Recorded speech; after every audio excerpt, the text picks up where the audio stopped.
বৃষ্টি মাথায় নিয়ে চলছে পঠন পাঠন। বুধের পর বৃহস্পতিবার অভিযোগ একই, দাবি ফিরিয়ে দেওয়া হোক আইসিডিএস সেন্টারের নতুন ভবনটি। শুধু তাই নয়, সেন্টারে যাতায়াতে রাস্তাও নাকি নেই, অন্যের জমির ওপর থেকেই যাতায়াত করতে হয় বলে অভিযোগ।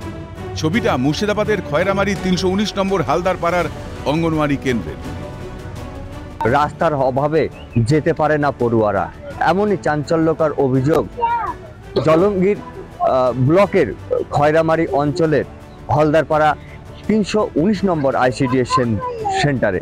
অসুবিধা তো হয়ই, আমরা বাচ্চাদেরকে আসতে দিতে চাই না। হচ্ছে শীতের টাইমে বিলের হাওয়া আসে, তো বর্ষায় কাল যখন বৃষ্টি হলো, গোটা বৃষ্টিতে ভিজে ভিজে ওরা রান্না করেছে, যে বাচ্চাদেরকে দিয়েছে। তো আমাদের বাচ্চাদের তো একটু অসুবিধা হয়ই। ভবন আছে, ভবনে ঢুকতে দেয় না। ভবনটা করে গেছে হচ্ছে সাইডের সব, স্কুলের তো রাস্তা নেই, তাই হচ্ছে ঢুকতে দেয় না। সাইডে সব পাবলিকের জমি। 11 বছর ধরে এরকম খোলা আকাশের নিচে চলে। বিল্ডিং হওয়া 6-7 বছর হয়ে যাচ্ছে বিল্ডিং চালু, মানে তৈরি হওয়া, কিন্তু বিল্ডিং হতে পারে না।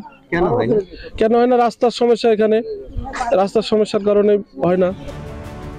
সত্যি ভাবলেও অবাক লাগে, কোথাও একটা পাকা ভবনের জন্য হাপিত্তেশ করছে কেউ, এদিকে ভবন থাকা সত্ত্বেও খোলা আকাশের নিচেই চলছে পঠন পাঠন। যে আমাদের খোলা জায়গায় বাচ্চা নিয়ে বসানোর অসুবিধা হয়, রোদে আমাদের পড়তে হয়। বাচ্চাগুলোর মানে শীতের সময় যে বিলের ধারে হাওয়া, বাচ্চারা তো বসতেই পারে না। তাদেরকে বাড়ি পাঠিয়ে দিয়ে আমাদের রান্না করে তাদেরকে কেটলিতে আমাদের খাবারটা দিতে হয়। তাদের তো আমরা বসাতেই তো পারি না বাচ্চাদের। এবার হচ্ছে যে স্কুলটা আছে, স্কুলের জায়গায় স্কুলটা করে গিয়েছে। এবার তো আশেপাশে তো পাবলিকের জায়গা। এবার ওই যে এখন মানে বিল্ডিং এর রাস্তাতে মানে পড়ছে, এবার ওরা বাধা দিচ্ছে যে আমরা আপনাদের রাস্তা দিয়ে জমির উপর দিয়ে আমরা যেতে দেবো না। কচি কচি পাগুলি জীবনের পাঠ শিখতে গিয়ে প্রথমেই হোঁচট খাচ্ছে। বাধা কাটিয়ে আদৌ কি এগিয়ে চলতে পারবে শিক্ষার গতি? সেটাই এখন বড় প্রশ্ন। তারা চায় যেন সুষ্ঠুভাবে তারা সেই সেন্টারে ভবনে তারা বাচ্চারা পড়াশোনা করতে পারে।